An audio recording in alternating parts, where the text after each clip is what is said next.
नमस्कार, आप देख रहे हैं दूरदर्शन किसान। मौसम खबर में आप सभी का स्वागत है। मैं हूं मोनालिसा। मौसम खबर में बताएंगे आपको कहां होगी बारिश, कहां रहेगा मौसम साफ, इसके साथ ही वायु की गुणवत्ता और पर्यटक स्थलों के मौसम का हाल भी हम आपके लिए लेकर आएंगे। लेकिन आइए पहले बड़ी खबरों पर नजर डाल लेते हैं। मौसम से जुड़ी हुई 5 बड़ी खबरें आपको इस वक्त बता दें। असम की पहले बात करते हैं। यहाँ पर इक्का दुक्का जगहों पर हल्का कोहरा छाने की संभावना बनती हुई दिख रही है। वहीं कर्नाटक की बात करें तो गिने चुने हिस्सों में हल्की बरसात के आसार यहां पर बनते हुए दिख रहे हैं। इसके अलावा नागालैंड में कहीं कहीं हल्का कोहरा छाने के आसार बनते हुए दिख रहे हैं। साथ ही बात करते हैं तमिलनाडु की, तो आपको बता दें छिटपुट इलाकों में हल्की बारिश का अनुमान यहां पर जताया गया है। इसके अलावा रुक करें अगर केरल का, तो यहां पर गरज चमक के साथ तेज हवाएं चलने के आसार बनते हुए दिख रहे हैं। ये तो थी मौसम से जुड़ी हुई 5 बड़ी खबरें, और अब मौसम पूर्वानुमान पर नजर डाल लेते हैं और देखते हैं भारत मौसम विज्ञान विभाग की तरफ से किस तरह की जानकारी मिल रही है। अगले आने वाले 2 दिनों की बात करें तो बारिश के लिहाज से उत्तर भारत में मौसम साफ बना रहेगा। जो यहाँ मानचित्र में आप देख रहे हैं, जो पहाड़ी हिस्से हैं और मैदानी हिस्से हैं उत्तर भारत के, यहाँ पर बारिश के आसार फिलहाल बनते हुए नजर नहीं आ रहे हैं। जम्मू कश्मीर, लद्दाख, इसके अलावा हिमाचल प्रदेश, उत्तराखंड, पंजाब, दिल्ली, हरियाणा, पूर्वी उत्तर प्रदेश और पश्चिमी उत्तर प्रदेश में बारिश के आसार इस वक्त नहीं है और मौसम यहाँ पर बिल्कुल साफ बना रहेगा। आगे बढ़ते हैं और बता दें आपको पूर्वी भारत और पूर्वोत्तर भारत में भी बारिश के आसार फिलहाल नजर नहीं आ रहे हैं। बिहार, झारखंड, ओडिशा, गांगे पश्चिम बंगाल, उप हिमालय पश्चिम बंगाल और सिक्किम, साथ ही अरुणाचल प्रदेश, असम, मेघालय, नागालैंड, मणिपुर, मिजोरम और त्रिपुरा में बारिश नहीं होगी आने वाले 2 दिनों में। दक्षिण भारत का रुख करें तो यहां पर कुछ जगहों पर बरसात के आसार नजर आ रहे हैं। केरल में अनेक स्थानों पर बारिश हो सकती है। दक्षिण आंतरिक कर्नाटक, तटीय कर्नाटक, साथ ही तमिलनाडु, पुडुचेरी में कहीं कहीं बारिश हो सकती है। अंडमान निकोबार द्वीप समूह में भी बारिश के आसार हैं। इसके अलावा तेलंगाना, तटीय आंध्र प्रदेश और उत्तरी आंतरिक कर्नाटक में और रायलसीमा में बारिश नहीं होगी। इसके अलावा पश्चिम भारत और मध्य भारत में भी बरसात के आसार फिलहाल नहीं हैं। राजस्थान की बात कर ले या फिर मध्य प्रदेश की, छत्तीसगढ़ की, विदर्भ की, तो यहां पर बरसात नहीं होगी। गुजरात, सौराष्ट्र, कच्छ, कोंकण, गोवा, मध्य महाराष्ट्र, मराठवाड़ा में भी बारिश के आसार फिलहाल नहीं हैं। आगे बढ़ते हैं और पिछले 24 घंटों के मौसम का हाल बता दें। अंडमान निकोबार द्वीप समूह में पिछले 24 घंटों में कुछ जगहों पर बारिश दर्ज की गई। लक्षद्वीप में भी बादल बरसे हैं। साथ ही उत्तरी आंतरिक कर्नाटक, दक्षिण आंतरिक कर्नाटक, तटीय कर्नाटक में भी बादल बरसे हैं। रायलसीमा, तमिलनाडु, पुडुचेरी में भी पिछले 24 घंटों के दौरान बारिश दर्ज की गई है। इसके अलावा आपको बता दें कि कोंकण, गोवा में पिछले 24 घंटों के दौरान बादल बरसे हैं। तो देश के दक्षिणी हिस्सों में ही कुछ जगहों पर बारिश दर्ज की गई है पिछले 24 घंटों के दौरान। और इसी के साथ मौसम खबर में वक्त हो गया है छोटे से ब्रेक का। ब्रेक के बाद मौसम से जुड़ी हुई कई और अहम खबरें आपको बताएंगे। आप बने रहें दूरदर्शन किसान पर।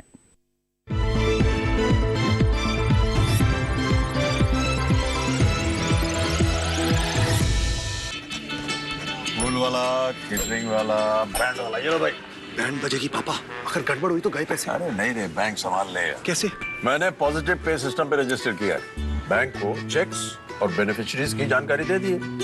बैंक चेक करेगा, जांच करेगा, डिटेल्स मैच नहीं तो क्लियरेंस नहीं। अच्छा, लाइए मुझे दीजिए। फोटो वाला, लाइट वाला, मंडप वाला। आरबीआई कहता है जानकार बनिए, सतर्क रहिए। बिल्कुल सही कह रहे हैं।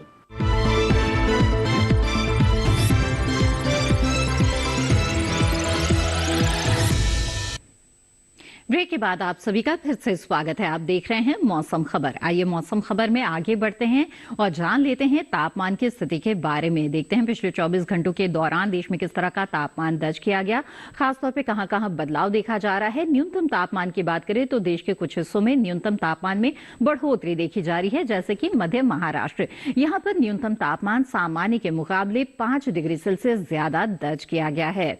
वहीं अगर रुक करें नागालैंड, मणिपुर, मिजोरम और त्रिपुरा का, तो यहां पर न्यूनतम तापमान सामान्य की तुलना में 3 से 5 डिग्री ज्यादा दर्ज किया गया। तो यहां भी जो न्यूनतम तापमान है, यानी कि जो रात का तापमान है, उसमें बढ़ोतरी देखी जा रही है। वहीं पंजाब की बात करें या फिर उत्तराखंड की बात करें तो यहां पर भी न्यूनतम तापमान सामान्य से 1 से 3 डिग्री ज्यादा दर्ज किया गया। पूर्वी उत्तर प्रदेश में भी इसी तरह के हालात नजर आए और यहां पर भी न्यूनतम तापमान में बढ़ोतरी दर्ज की गई।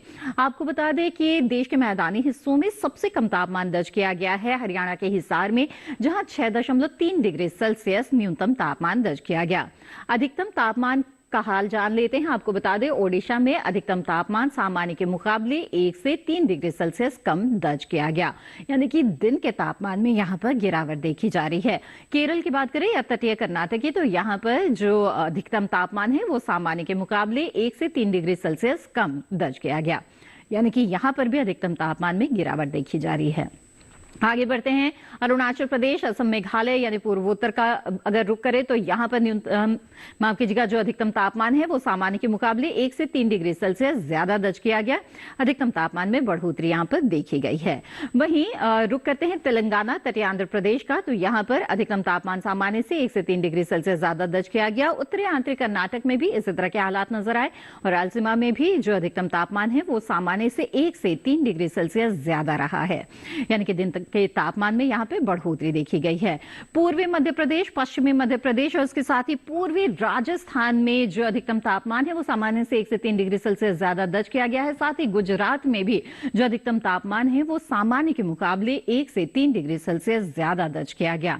जो दिन का तापमान है वहां पर इन इलाकों में बढ़ोतरी देखी जा रही है और सबसे ज्यादा तापमान दर्ज किया गया है परमथी में। जी हां, तमिलनाडु के परमथी में अधिकतम तापमान 35 डिग्री सेल्सियस दर्ज किया गया। तो जाना आपने कि देश के किन किन हिस्सों में तापमान में बदलाव इस वक्त देखे जा रहे हैं। इसके अलावा आइए देश के तमाम अहम शहरों पर एक नजर डाल लेते हैं और देखते हैं यहां पर तापमान की क्या स्थिति दर्ज की गई।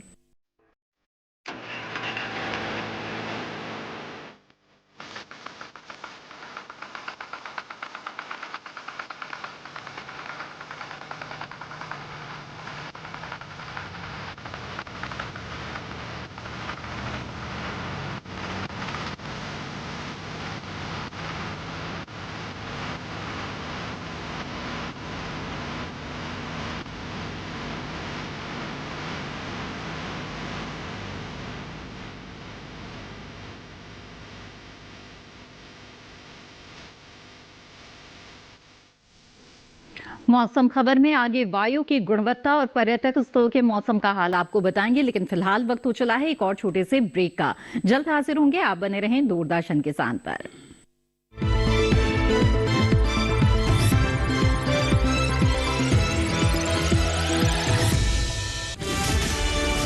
ये भूमि सर्वधर्म समभाव की भूमि है। काफिरों को उनकी औकात जरूर दिखाना। आस्था का मूल्य प्राणों से अधिक होता है लुटेरे। फिर मरने के लिए तैयार हो जाओ। रूल सिर्फ हमारे रिलीजन का है, उस इंडिया का नामो निशान को मिटा देंगे। अब कोई भी मंदिर, किला या मस्जिद का निर्माण नहीं हो सकता। हमारी सहायता कीजिए। धर्म परिवर्तन करने के लिए विवश किया जा रहा है। इतने समय से हम सभी धर्मों के साथ शांतिपूर्वक रह रहे थे। अब समय आ गया है इन पशुओं को खदेड़ भगाने का, जिन्होंने धूर्तता की सीमा को पार कर दिया है। जीत या हार के लिए नहीं, हम अपने अस्तित्व के लिए लड़ेंगे।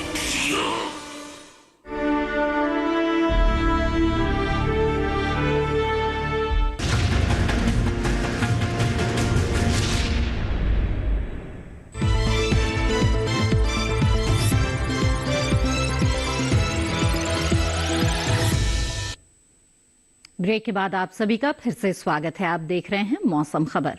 आइए मौसम खबर में आगे बढ़ते हैं और वायु की गुणवत्ता के बारे में आपको बता दें। देश के कुछ शहरों के एयर क्वालिटी इंडेक्स के आधार पर हम आपको बताते हैं। जैसे कि दिल्ली की बात करें तो 350 वायु गुणवत्ता सूचकांक है, यानी कि खराब यहां की हवा इस वक्त कही जा सकती है। अहमदाबाद की हवा 178 पर है, यानी कि संतोषजनक स्तर पर यहां की हवा है। जबकि पटना की बात करें तो यहां पर 355 है वायु गुणवत्ता सूचकांक, यानी कि खराब श्रेणी में यहां की हवा है। बेंगलुरु में 78 है वायु गुणवत्ता सूचकांक, यानी कि अच्छी गुणवत्ता है इस वक्त यहां पर हवा की। लखनऊ की बात करें तो 51 वायु गुणवत्ता सूचकांक है यहां पर, और इसके अलावा अगर पुणे की बात करें तो 161 है वायु गुणवत्ता सूचकांक, यानी कि संतोषजनक के स्तर पर है यहां की हवा। कोलकाता की बात करें तो 273 है वायु गुणवत्ता सूचकांक, यानी कि थोड़े खराब की श्रेणी में ये आता है। वहीं मुंबई का रुख करते हैं, 197 है वायु गुणवत्ता सूचकांक के आधार पर और ये संतोषजनक के स्तर पर है। वहीं हैदराबाद की बात बात करें तो 147 है वायु गुणवत्ता सूचकांक, यानी कि संतोषजनक स्तर पर यहाँ की हवा इस वक्त है। आगे बढ़ते हैं, पर्यटक स्थलों के मौसम का हाल बता देते हैं। अगले 4 दिन तक कैसा मौसम आपको मिलेगा लद्दाख के लेह में, आइए जानते हैं। मंगलवार को यहाँ पर कुछ बादल छा सकते हैं। तापमान जो है वो 6 डिग्री सेल्सियस से -9 डिग्री सेल्सियस के आसपास बना रहेगा। वहीं बुधवार को 6 से -10 के बीच यहाँ पर तापमान की स्थिति रहेगी। गुरुवार की बात करें तो 5 से -10 यहाँ पर तापमान जाएगा, जो बरकरार रहेगा शुक्रवार को भी। साथ ही कुछ बादल छाने के आसार यहाँ पर नजर आ रहे हैं। हिमाचल प्रदेश के कुल्लू की बात करें तो यहाँ पर मौसम बिल्कुल साफ रहेगा आने वाले 4 दिनों के दौरान। और अगर तापमान की बात करें तो यहाँ पर कोई उलटफेर तापमान में नजर नहीं आ रहा है। अधिकतम तापमान 21 डिग्री सेल्सियस पर बना रहेगा, जबकि 5 डिग्री सेल्सियस पर न्यूनतम तापमान यहाँ पर बना रहेगा। यानी कि यहाँ पर मौसम में किसी तरह का कोई उलटफेर या बदलाव की स्थिति नहीं देख रहे हैं आने वाले 4 दिनों के दौरान। आगे बढ़ते हैं, हरियाणा के कुरुक्षेत्र का रुख करते हैं तो बता दें आपको कि यहाँ पर मंगलवार को मौसम साफ रहेगा और 26 से 8 के बीच तापमान रहेगा, जो कि बरकरार रहेगा बुधवार को भी। और इसके साथ ही मौसम बिल्कुल खुला हुआ मिलेगा बुधवार को भी। आगे बढ़ते हैं, गुरुवार का रुख करते हैं तो यहाँ पर बादल छा सकते हैं और 26 से 8 के बीच तापमान रहेगा। शुक्रवार को भी बादल छाने के आसार यहाँ पर बनते हुए दिख रहे हैं और 25 से 8 डिग्री सेल्सियस के आसपास तापमान की स्थिति रहेगी। उत्तर प्रदेश के प्रयागराज की बात करें तो यहाँ पर सुबह के समय हल्का कोहरा छा सकता है और दिन निकलने के साथ ही मौसम साफ हो जाएगा। तापमान की बात करें तो मंगलवार को 28 से 12 डिग्री सेल्सियस के बीच तापमान रहेगा और तापमान में 1 डिग्री की गिरावट आएगी। और बुधवार को जब 27 से 11 के बीच यहाँ पर तापमान रहेगा और ये तापमान बरकरार रहेगा गुरुवार और शुक्रवार को भी, यानी 27 से 11 के बीच में। पश्चिम बंगाल के जलपाईगुड़ी की बात करें तो यहाँ पर बिल्कुल मौसम साफ रहेगा आने वाले 4 दिनों के दौरान। इसके अलावा अगर तापमान की बात करें तो 31 डिग्री सेल्सियस अधिकतम तापमान रहेगा, जबकि 14 डिग्री सेल्सियस न्यूनतम तापमान यहाँ पर बरकरार रहेगा 4 दिनों के दौरान। और किसी तरह का कोई बदलाव नहीं है यहाँ पर मौसम के लिहाज से। जी हाँ, तो पश्चिम बंगाल के जलपाईगुड़ी के मौसम का हाल आपने जान लिया। अब आगे बढ़ते हैं और मणिपुर के इंफाल का रुख करते हैं तो आपको बता दें कि यहाँ पर सुबह के समय हल्का कोहरा छा सकता है और मंगलवार को तापमान की बात करें तो 27 से 10 के बीच तापमान रहेगा, जबकि बुधवार को तापमान में 1 डिग्री की गिरावट आएगी। अधिकतम तापमान 26 डिग्री सेल्सियस, न्यूनतम तापमान 9 डिग्री सेल्सियस रहेगा। ये तापमान बरकरार रहेगा गुरुवार और शुक्रवार को भी, यानी 26 से 9 के बीच यहाँ पर तापमान की स्थिति रहेगी। आगे बढ़ते हैं, तेलंगाना के निजामाबाद की आइए बात कर लेते हैं तो यहाँ पर सुबह के समय हल्का कोहरा मिलेगा, फिर दिन खुल जाएगा और बिल्कुल साफ मौसम रहेगा। तापमान की बात करें तो 32 डिग्री सेल्सियस रहेगा अधिकतम तापमान मंगलवार को और न्यूनतम तापमान रहेगा 16 डिग्री सेल्सियस। इसके साथ ही बुधवार को अधिकतम तापमान तो बरकरार रहेगा 32 डिग्री सेल्सियस पर, लेकिन न्यूनतम तापमान में 1 डिग्री की बढ़ोतरी आएगी, 17 डिग्री सेल्सियस रहेगा। गुरुवार को भी 32 से 17 के बीच तापमान बरकरार रहेगा। तमिलनाडु के कन्याकुमारी की बात करें तो यहाँ पर बारिश के आसार बनते हुए नजर आ रहे हैं। मंगलवार को बादल छा सकते हैं, बारिश हो सकती है। इसके साथ ही 32 से 23 के बीच में तापमान रहेगा। बुधवार को 32 से 23 के बीच तापमान बरकरार रहेगा, साथ ही बारिश के भी आसार लगातार बने हुए हैं। गुरुवार को बारिश के साथ ही 31 से 24 तापमान हो जाएगा, यानी कि 1 डिग्री की गिरावट आएगी और 30 से 24 तापमान रहेगा शुक्रवार को, यानी कि फिर से 1 डिग्री की गिरावट। मध्य प्रदेश के सांची की बात करें तो यहाँ पर मंगलवार को यहाँ पर हल्का कोहरा छा सकता है सुबह के समय और 26 से 10 के बीच तापमान रहेगा, जो बरकरार रहेगा बुधवार को। और इसके साथ ही हम लगातार देख रहे हैं कि गुरुवार शुक्रवार को भी सुबह के समय हल्का कोहरा और दिन निकलने के साथ ही मौसम बिल्कुल साफ हो जाएगा। अधिकतम तापमान 26 डिग्री सेल्सियस, न्यूनतम तापमान 10 डिग्री सेल्सियस बरकरार रहेगा। जी हाँ, तो सांची के मौसम का हाल भी हमने आपको बता दिया। अब आगे बढ़ते हैं और माउंट आबू का रुख करते हैं तो यहाँ पर मौसम बिल्कुल साफ मिलेगा आने वाले 4 दिनों के दौरान। इसके साथ ही अगर तापमान की बात करें तो मंगलवार को 25 से 8 के बीच रहेगा तापमान, 1 डिग्री की गिरावट आएगी तापमान में बुधवार को। इसके साथ ही 24 से 7 के बीच तापमान की स्थिति रहेगी और ये तापमान का हाल जो है वो आगे बरकरार रहेगा गुरुवार और शुक्रवार को भी, यानी अधिकतम तापमान 24, न्यूनतम तापमान 7 और 6 डिग्री के आसपास यहाँ पर बना रहेगा। तो जाना आपने कि आने वाले 4 दिनों के दौरान पर्यटक स्थलों में आपको किस तरह का मौसम मिलेगा। आगे बढ़ते हैं और मौसम के अनुसार खेती किसानी की बात कर लेते हैं। तो जैसे कि हमने आपको बताया कि देश के कई हिस्सों में ठंड भी पड़ रही है और मौसम शुष्क भी हो रहा है और ऐसे में फसलों का ध्यान रखना बेहद जरूरी हो जाता है और समय समय पर सिंचाई करना भी बेहद जरूरी होता है। इसके अलावा महाराष्ट्र और गुजरात के किसान इस वक्त मौसम को देखते हुए किस तरह के कृषि कार्य कर सकते हैं, जानने के लिए नजर डाल लेते हैं इस रिपोर्ट पर। कोंकण में पालघाट जिले के किसान इस समय तैयार धान की कटाई जारी रखे। इसके साथ ही यहाँ मूंगफली और सरसों की बुआई भी करते रहे। कोंकण में ही 4 से 6 सप्ताह की हो चुकी बैंगन के पौधों की रुपाई मुख्य खेत में कर ले। मध्य महाराष्ट्र में इस समय मौसम शुष्क रहने का अनुमान है। ऐसे में यहाँ किसान गेहूं और काबुली चने में जरूरत के अनुसार सिंचाई करे। वहीं मराठवाड़ा में चीकू की तुड़ाई जारी रखे। इसके साथ ही यहाँ काबुली चना और कुसुम के अलावा सब्जियों और बागों में निराई गुड़ाई करे। विदर्भ के किसान इस समय कपास की चुनाई करते रहे। इसके अलावा यहाँ अंबिया बहार संतरे की तुड़ाई और धान की कटाई करते रहे। विदर्भ में ही गेहूं की बुआई जारी रखे। इसके साथ ही यहाँ 4 से 6 सप्ताह की हो चुकी बैंगन और टमाटर के पौधों की रुपाई कर ले। विदर्भ में कुसुम, अरहर और सब्जियों को ठंड से बचाने के लिए शाम के समय निरंतर सिंचाई करते रहे। वहीं सौराष्ट्र और कच्छ के किसान काबुली चना, जीरा, धनिया और प्याज की बुआई करते रहे। इसके साथ ही यहाँ सब्जियों में खरपतवार न उगने दे।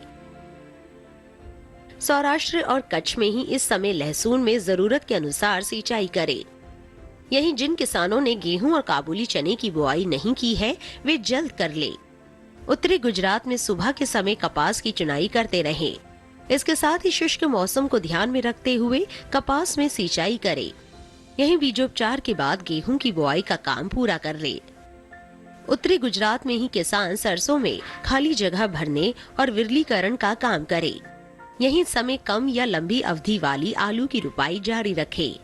यहीं ये समय काबुली चना, चना और जीरा जैसी रबी फसलों की बुआई के लिए भी उपयुक्त है। जी हाँ, तो जाना आपने कि गुजरात और महाराष्ट्र के अलग अलग हिस्सों में किसान इस वक्त किस तरह के समसामयिक कार्य कर सकते हैं। आगे बढ़ते हैं, रुक करते हैं आज की फसल का, जो कि है फूल गोभी। अच्छी पैदावार हासिल करने के लिए सही समय पर रोपाई करना बेहद जरूरी है। इसके साथ ही फसलों का ध्यान रखना और रोग व कीट से फसल का बचाव करना बेहद ही जरूरी है। फूल गोभी की अच्छी पैदावार के लिए किसान किन किन बातों का ध्यान रखे, जानते हैं इस रिपोर्ट के जरिए। किसान इस समय खेतों में फूल गोभी की बुआई कर सकते हैं। फूल गोभी की पूसा मेघना और पूसा कार्तिक संकर किस्मों की बुआई इस समय की जा सकती है। पूसा मेघना दिल्ली और हरियाणा के लिए काफी अच्छी रहती है। इस किस्म की 1 हेक्टेयर में 125 क्विंटल तक फसल ली जा सकती है। पूसा मेघना का आकार मध्यम होता है। इसमें हरे डंठल होते हैं और पूरे किनारे वाली पत्तियां होती हैं। इसके फूल का रंग सफेद होता है। वहीं पूसा कार्तिक संकर की बुआई पंजाब, उत्तर प्रदेश, बिहार, झारखंड, पश्चिम बंगाल और असम में की जा सकती है। इस किस्म की 1 हेक्टेयर में 149 क्विंटल तक की पैदावार ली जा सकती है। इसका आकार मध्यम, फूल सफेद और वजन 475 ग्राम तक होता है। बुआई से पहले खेत को अच्छी तरह जोतकर समतल जरूर कर लें। बुआई करते समय पौध से पौध की दूरी 45 सेंटीमीटर और कतार से कतार की दूरी 30 सेंटीमीटर रखें। 1 हेक्टेयर के लिए 400 से 500 ग्राम बीज काफी रहेंगे। फसल को रोग से बचाने के लिए बिजाई से पहले बीजों को उपचारित जरूर कर लें। बीजोपचार से मिट्टी और बीज जनित रोगों से बचाव होता है। फूल गोभी को अधिक खाद और उर्वरक की जरूरत होती है। जब पौध 4 से 6 हफ्ते की हो जाए तो उनकी रोपाई कर लें। रोपाई के तुरंत बाद और फिर 7 से 10 दिन के अंतराल पर सिंचाई करें। इसके अलावा खरपतवार पर काबू पाने के लिए महीने में 2 बार निराई जरूर करें। ऐसा करने से फसल अच्छी होगी। फसल को सुंडी और हीरक पतंगा से बचाने के लिए स्पाइनोसेट दवा की 2 मिलीलीटर यानी 2 छोटे चम्मच मात्रा को 10 लीटर पानी में मिलाकर छिड़काव करें। इसके अलावा रस चूसने वाले कीटों की रोकथाम के लिए थायामेथोक्साम की 2 ग्राम मात्रा यानी 1 छोटा चम्मच को 10 लीटर पानी में मिलाकर छिड़काव करें। ध्यान रखें कि जहां कीटों का अधिक प्रकोप हो, सिर्फ वहीं दवा का छिड़काव विशेषज्ञों की सलाह से करें। इससे लागत में भी कमी आएगी और पर्यावरण और सेहत को भी नुकसान कम होगा। जी हाँ, तो जाना आपने फूल गोभी की वैज्ञानिक विधि से खेती आप किस तरह से कर सकते हैं। और इसी के साथ मौसम खबर में आज बस इतना ही। उम्मीद है मौसम खबर से आपको मदद मिल रही होगी। मौसम खबर को आप दूरदर्शन किसान के YouTube चैनल पर भी देख सकते हैं। इसके लिए टीवी स्क्रीन पर दिखाए जा रहे इस QR कोड को स्कैन करें। मौसम का ताजा हाल और कृषि सलाह लेकर फिर होंगे हाजिर। तब तक के लिए दीजिए इजाजत। आप बने रहें दूरदर्शन किसान पर। नमस्कार।